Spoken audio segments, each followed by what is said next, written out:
So I wanted to make a video on if you actually need a mini chainsaw. So I made a lot of videos last year about how to oil a chainsaw, how to put the chain on the mini chainsaw, how to charge the battery, etc. And some chainsaw reviews. And I got a lot of questions and a lot of, feedback on those videos. And today I just wanted to answer, why do we even need this beyond a day or so? So if you're like an arborist and you cut trees every single day, maybe you could use a mini chainsaw, but most arborists have professional grade real chainsaws and they need to cut through trees, not branches, right? So the thing with chainsaws is, regular chainsaws, is you use them to cut down trees. Most people are not going to do that. So realistically, that breaks this down to just small trees with less diameter in the tree trunk than the actual chainsaw. So this is 4 inches. So ideally you would cut something less than 4 inches. You could think it's going to be small trees out in the yard. How many of those do you have?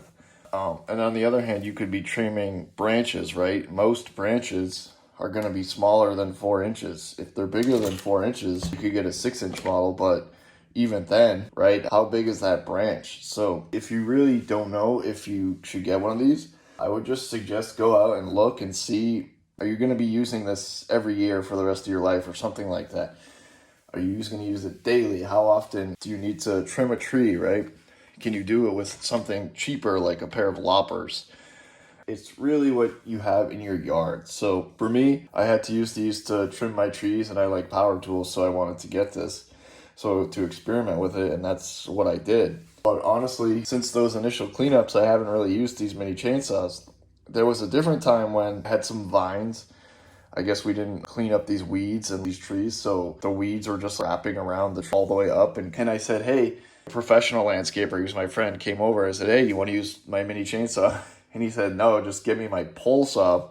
So he was climbing up the tree and using the pole saw to cut the weeds out of it. Anyways, so it's like, do you really need this? That's, I guess, what I'm asking. And you're going to have to decide, because now I have 2 chainsaws. I actually have a third one. It's at my other house. And these things, I really haven't used them in months. So as cool as these are, just think about if you actually need this. This one is very popular and it's cool because you can go out and trim branches. But if you don't have stuff growing back every year that you need to cut, do you really need this? And some people, you'll see videos of people using this on construction wood. I don't see why. I've never seen an actual construction guy using this on a site, and my brother does construction. And even though this can cut through wood, you're not going to use it to cut through wood. It's inefficient for that purpose. So, I don't know, just something to think about. It's a different video today to help you make a decision if you actually need this. So, hopefully you liked the video and you can make a more reasonable choice. Other than that, have a good day.